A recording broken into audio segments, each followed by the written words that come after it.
And the White Snake one was kind of strange because you knew that there were people there that sort of wanted like a kind of a specific thing, but then I worked it out and I said to myself, hold on, this is 2023, at a White Snake tribute, Thin Lizzy tribute, there are going to be, like, if there are 1,000 people there, 50 of them are going to be ardent, White Snake, Thin Lizzy fans, and 950 of them are just going to be people wanting a really good night out who probably don't even know, you know, um, the difference between Thin Lizzy and White Snake, as long as you're delivering great music for them, And that turned out to be the case.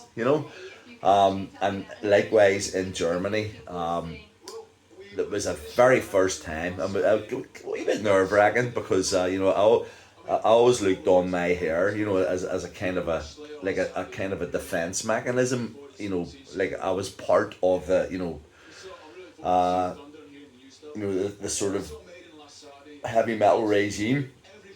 So the German festival was the first time that I actually performed with short hair at a heavy metal festival.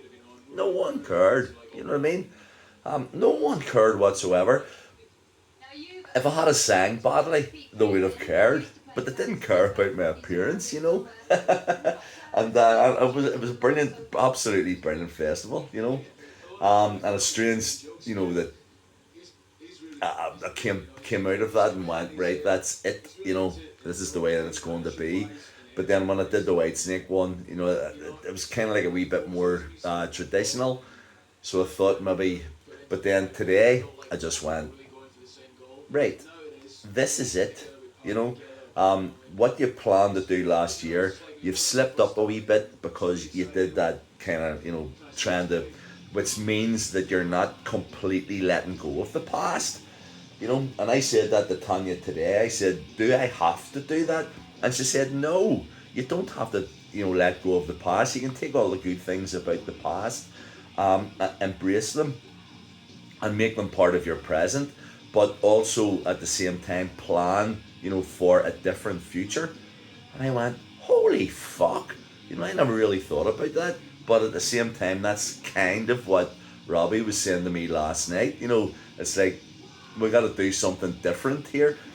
So I'm always worried about pleasing people, I mean, I really am. It's kind of like, but I do it every week anyway. If I was to go out and do like a two-piece or a one-piece, singing and sing all the songs that I sort of wanted to experiment with, and instead of playing, Robbie Williams or Tom Jones or the Killers or the Kings of Leon or whatever, I went out and did, Radiohead and Rage Against the Machine and stuff, it's stuff that I like listening to, but at the same time, you just can't do it. So I do conform every weekend to what people want to hear, but I don't have to do it with the original music. I just had to get that into my head. And Robbie did it last night. He was sort of saying, and it wasn't even like a sort of a he wasn't shouting at me or anything. It was actually just encouraging me to stay on the path that we're on. And I know that sounds crazy considering the fact that the recent rating has been very retrospect with regards to style. But I think we're going to address that.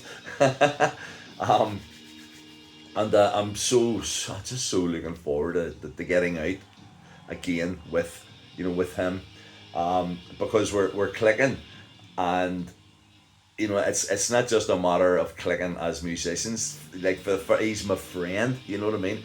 We talk all the time.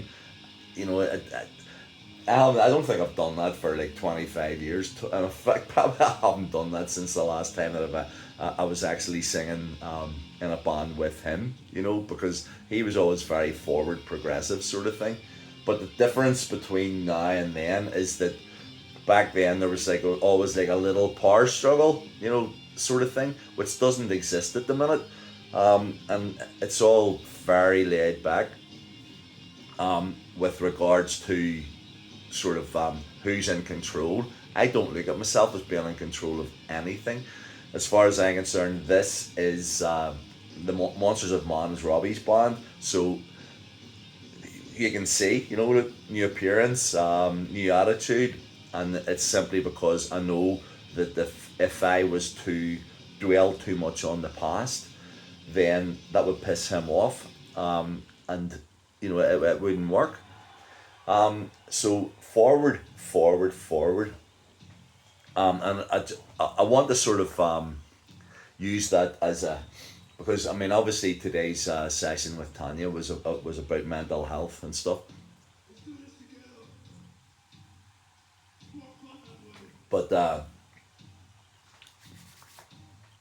that's I kind of wanted to talk about that because everything was entering my head that you know we all think that we know the best sort of thing, but sometimes you do have to listen to other people because if you've got like sort of a mental health issue, listening to yourself sometimes can't be exactly the right the right option, and as long as somebody's not going put yourself together, because that's the worst thing that you can do ever in life, to someone who it's because that's just a total lack of understanding.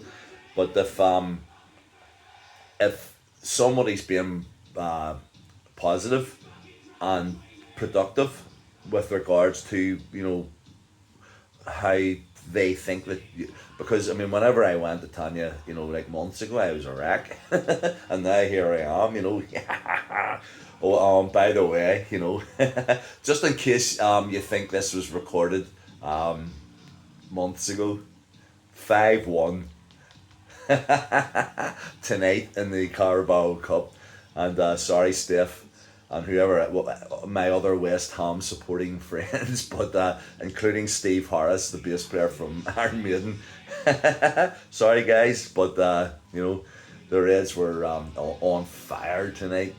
But no, so to finish that little section, if this actually makes sense, it's just to sort of try and tell you that you know be yourself, but also be prepared to listen to other people if what they're saying is for your own good. There are people that'll definitely try and tell you what to do or advise you that don't have your best interests at heart. You know why? Because they want to control you. They, as weak as you appear to another weak person, then you become like you become something that they can manipulate, and then they become strong. But if you can sort of pop yourself out of that bubble and realize that everything's there for you, you're your own person. You make your own decisions. And my dad always said to me, and I'm going to hopefully see him over the next couple of days. But he always said, son, he said, do whatever you want to do in life. Anything what you want to do in life. As long as whatever you do in life doesn't harm another person, And I've carried that with me through, through all my life. And it's actually, I mean, it's so profound because, in life, as long as you don't hurt somebody by your actions, you can do whatever you want. You know what I mean?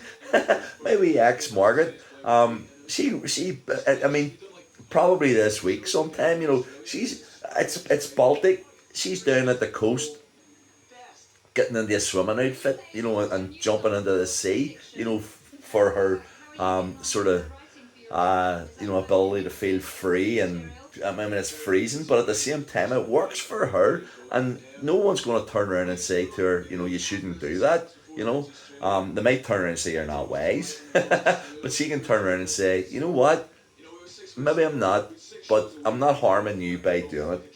You know what I mean? So I'm going to do it, and that's a lot of the